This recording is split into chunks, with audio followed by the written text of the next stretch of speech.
and the time for the Q&A arrived.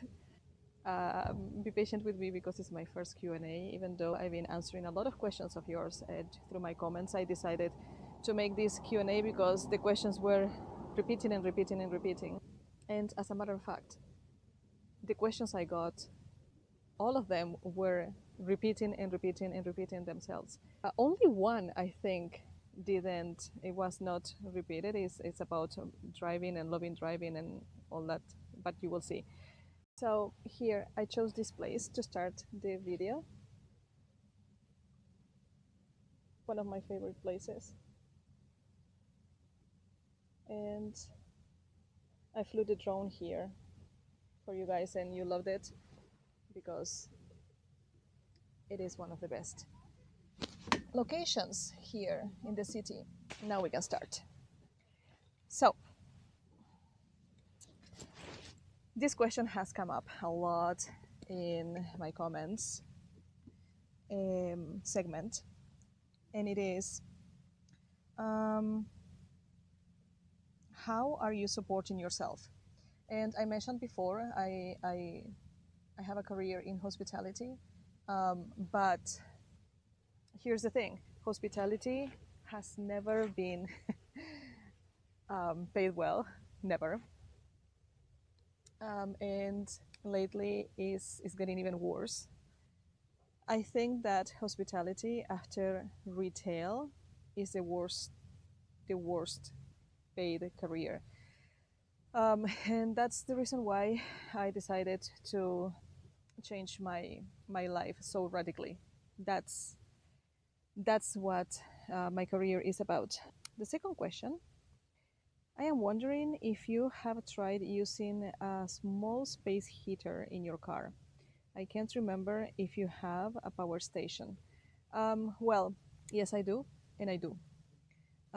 So I'm going to show you actually it's in the car.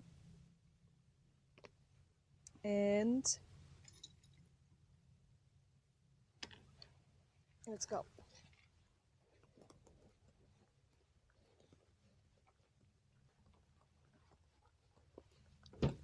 So the space heater, I always keep it here.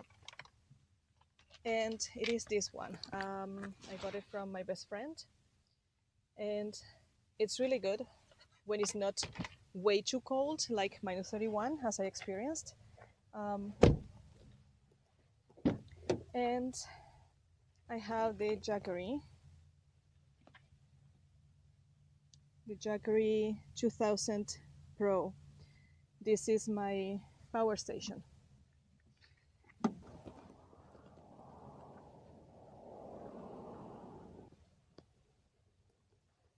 So that is my space heater and my power station. The power station, I always have it on top of the bed because I don't like having anything on the passenger seat because I feel more safe parking the car anywhere without having my stuff in the front. I feel safer. And besides, with the back windows being all tinted, nobody can see what I have on top of the bed. That's a way I keep myself as safe as possible when I am driving around and doing my errands and leaving the car unattended. Then we have, do you have a Patreon? I don't. Um, I'm not very familiar with how a Patreon works. And right now, as I'm working on myself to feel better and to deal with everything that's going on in my life in a more positive way, it's taking time, but I've been working in getting the YouTube memberships, which is similar to Patreon. Subscribers can sign up for a fee to get perks. Yes, but I'm still working on it because I wanted to be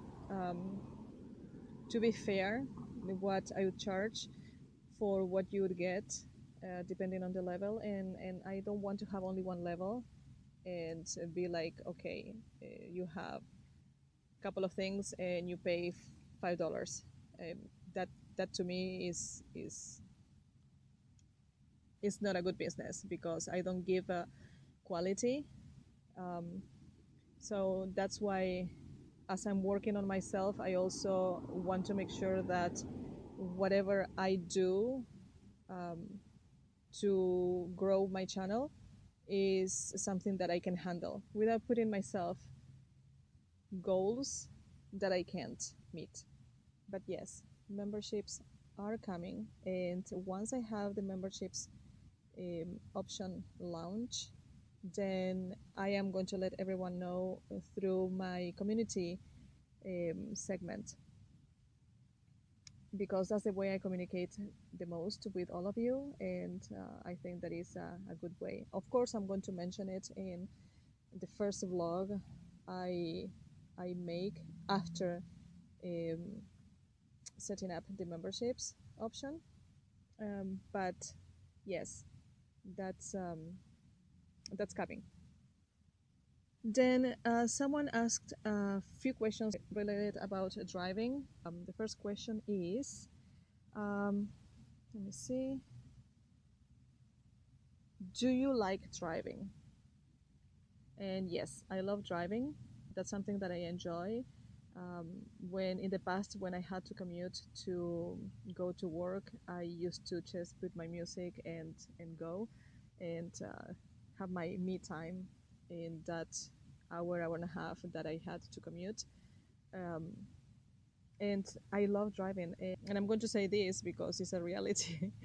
But first of all, my eldest brother, when I was living in Uruguay, and I'm talking about in my early 20s, um, he loves driving as well, and he was an amazing driver. He was like, I would sleep in the car and know that I was going to be fine because my brother was driving.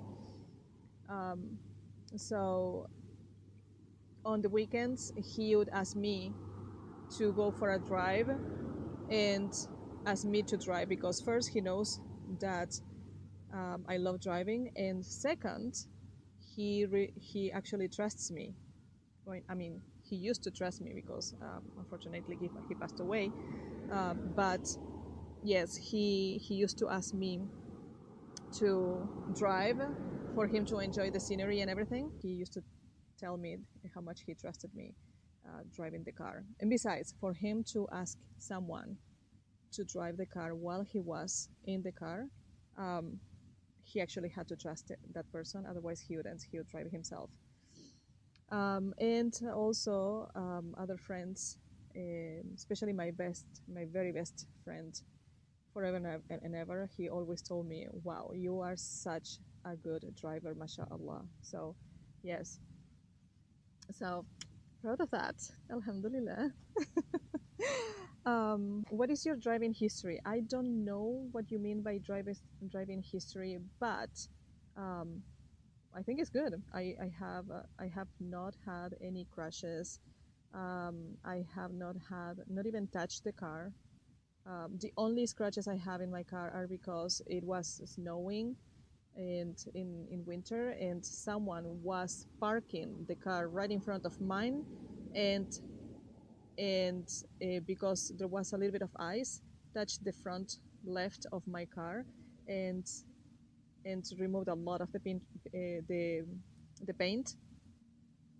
But I didn't do it. It was someone else that was driving, trying to park, and because of the snow and the ice, um, yeah, lost control of the car and touched the front of my car. But I have no crashes, alhamdulillah. I have had no tickets. I don't know, alhamdulillah. I don't know what is to get a ticket um, at all. So I think I have a good history, driving history. Um, how did you learn to drive? This is funny because I didn't go to classes. I actually observed. I am I learn a lot by observing and then doing. And even throughout my career, nobody takes the time to train, which is frustrating. But throughout my career, I actually grew my career by observing and figuring out things by myself for the most part. And the same with driving. I used to observe my mother and my eldest brother, how they would drive. And in one time, I just, I was 16, I believe. I didn't have a driver's license, but as a teenager, I was eager to start driving, and I took the business van and I started driving, making the. I don't know how I did it, but I changed the gears and I started driving very slowly. And when I was 18, that's the age where you can have a full driver's license in Uruguay. By the time I was 18, I was already an expert driver. So yes, I didn't take the license when I was 16, but I got the license when I was 18, and I didn't have to go to classes. My mother wanted to pay classes for us to get the driver's license, so because I wanted to make her happy, I did that. But instead of having the 5 classes, when I got the first class, the the instructors say you don't need classes. You can even do a turnaround, a 3-point turnaround, I believe it's called.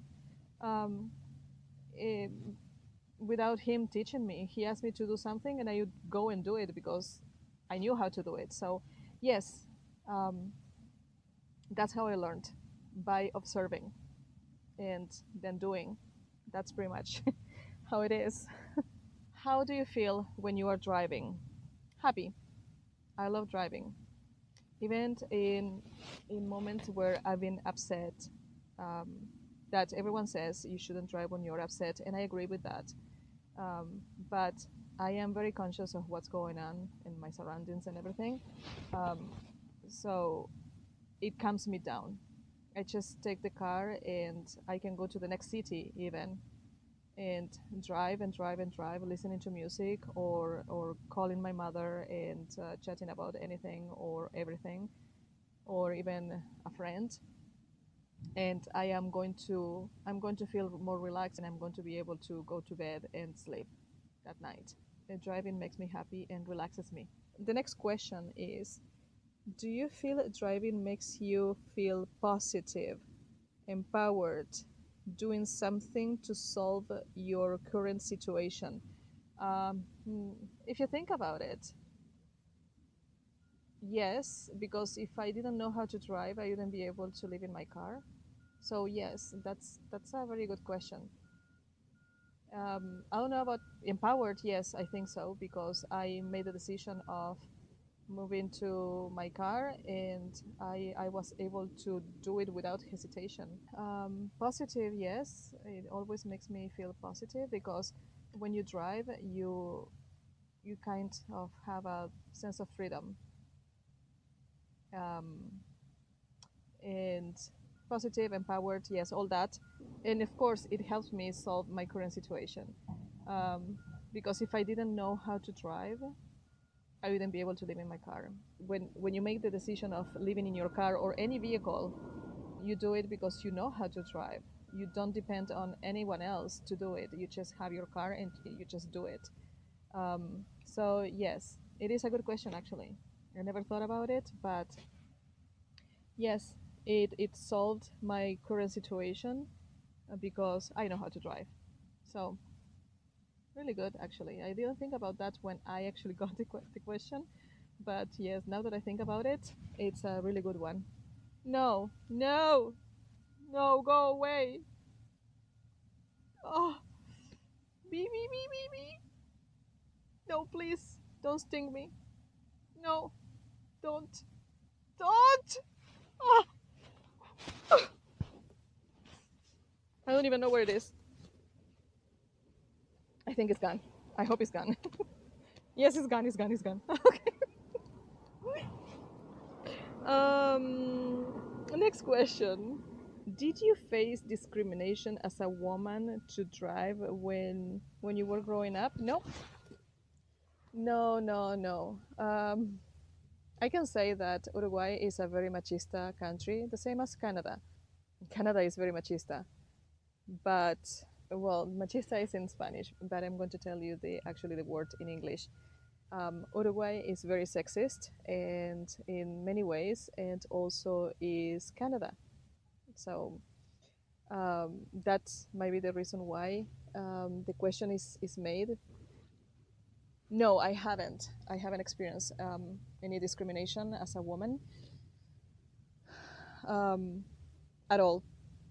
On the contrary, as I said, all my um, from my eldest brother to my male friends, and even nowadays, I always get compliments for being a good driver. I used to have an enduro bike, and I was crazy about it, and I drove that bike like a pro.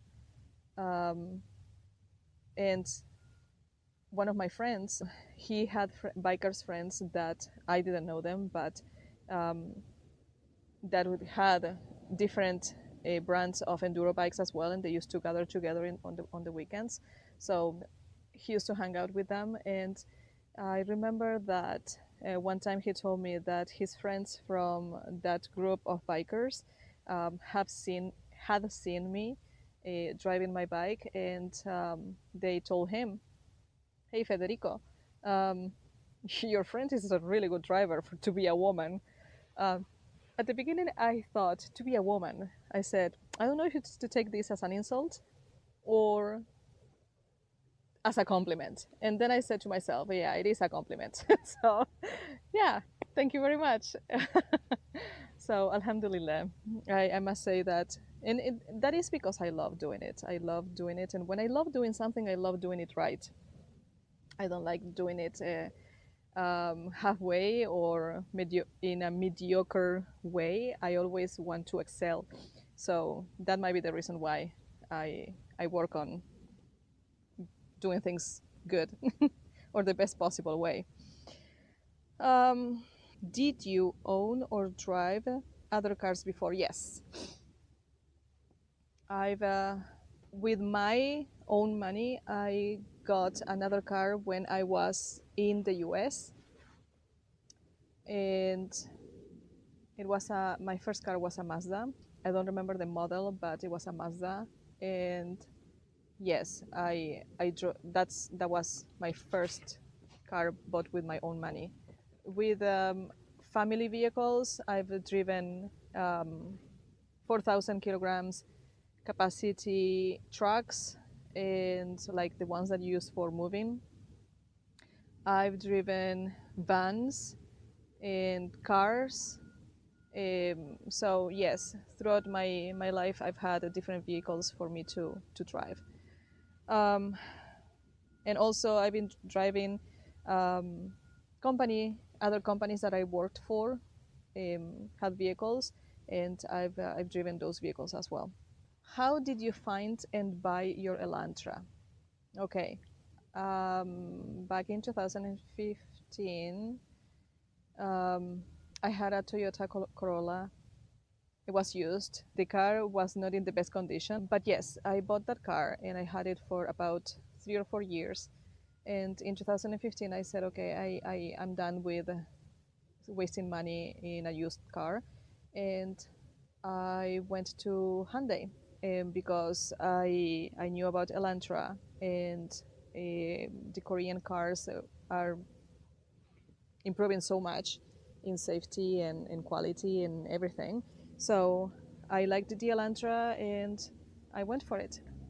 When I went to the car dealer, I didn't know, but it was a zero down payment offer that was for the Elantra 2015.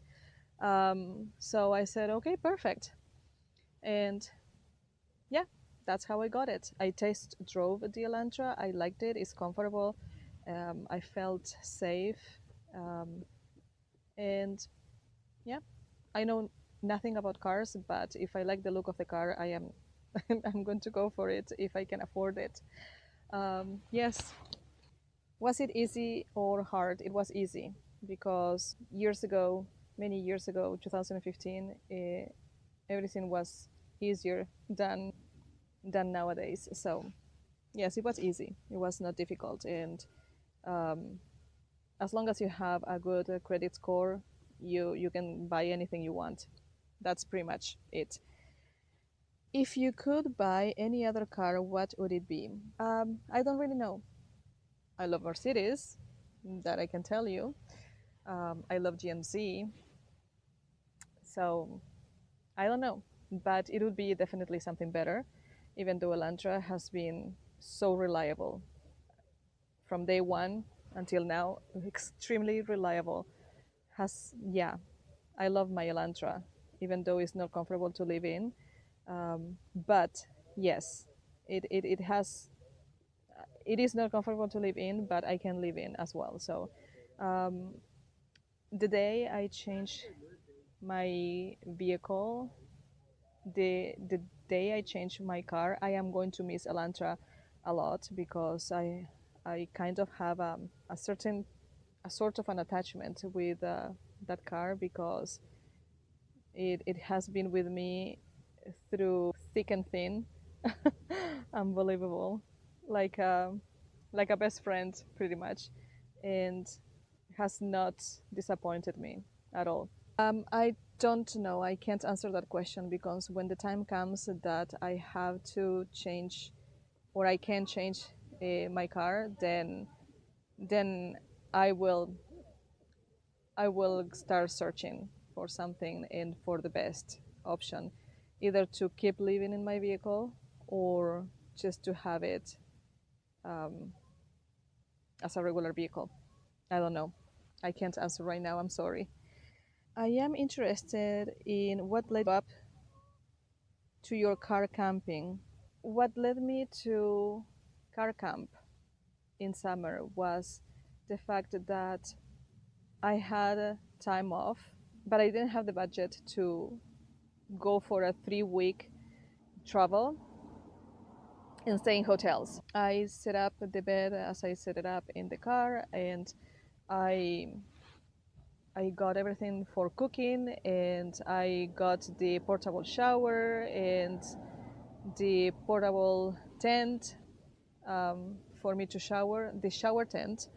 Um, and also, I got the toilet um, and everything just to not pay for any hotels. And even though it was a great experience to drive and visit different areas and live in direct contact with nature and not having the comfort of the house, but having everything that you need while you are traveling, um, I was always afraid at night.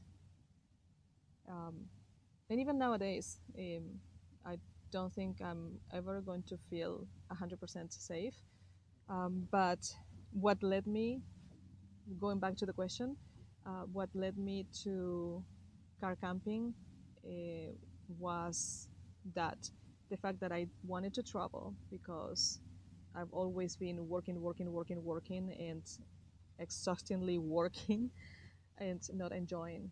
So that's why I made the decision of doing what I did and prepare my car with the basics for me to live in my car throughout that travel experience. That was car camping. Now, if we're talking about car living, which is what I'm doing right now, it is in short words because there is a full video about it that I posted. You can go and check that video, but is basically that my income is not the best nowadays. It's just basic, and I can't afford living by myself, paying rent and all the expenses at the same time. Salaries are lower and getting lower and lower and lower, um, and rent and food and everything is going higher, higher, and higher. So, but I have a video about that, so you can go and visit. It will answer your question about why I'm living in my car, if that is what you are asking about. Are you finding yourself more comfortable as you establish a routine? Are you warm enough? Are you keeping in touch with those you know? No. No to the first question if I'm feeling more comfortable as I establish a routine. Because to be honest, living in your car doesn't give you the privacy, and I explained that in the reason how I feel about living in my car. You don't have the privacy that you have at your own home, or if you're living in a bigger vehicle where you can have your toilet and your shower, for example, inside your vehicle, and nobody sees when you're going to the toilet, or nobody sees when you're taking a shower. It's pretty much like a living in a tiny house. And yes, so once you close the doors and you put the blinds, nobody sees what's going on inside. Um, but in my car, if I cook, I'm going to be exposed to the world. Um, I don't have the privacy of having my own bathroom, full bathroom. And yes, no, I don't feel comfortable because even cooking, as I said, I have to do it. I have to do it exposed to the world. So, no, comfortable, no. Um, More used to it, yes, you can get used to it. Um, you have to because you have no other option. But comfortable, no. I wouldn't say comfortable at all.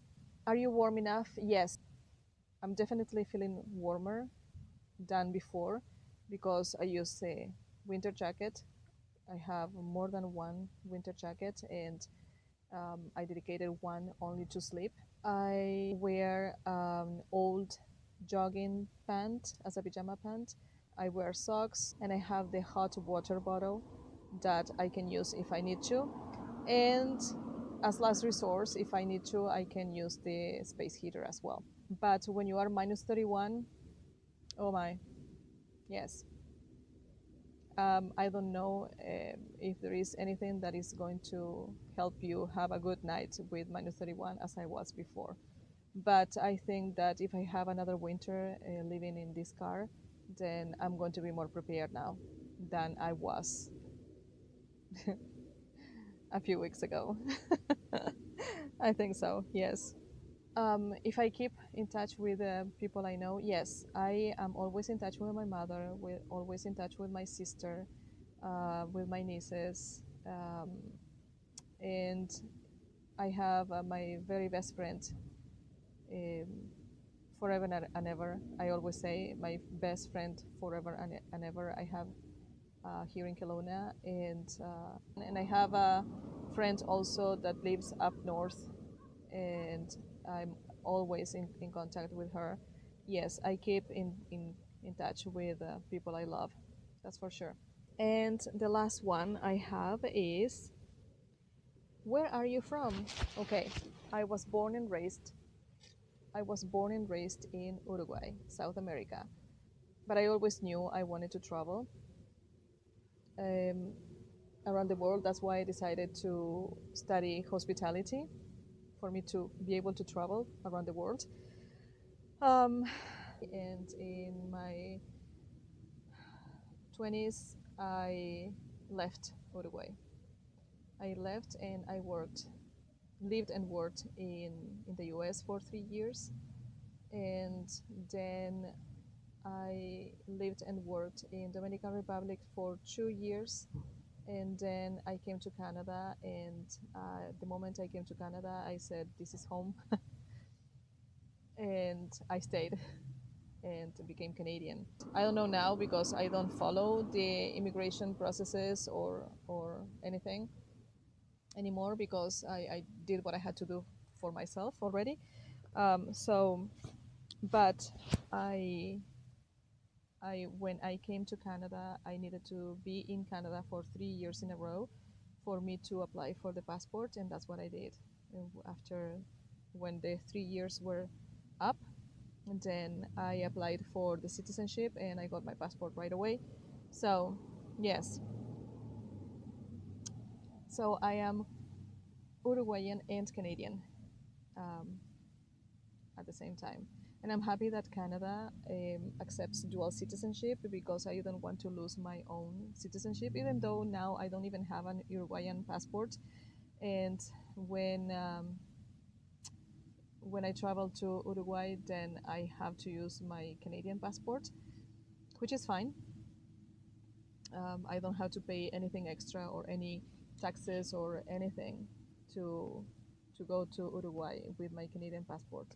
So yes, that's the answer to that last question.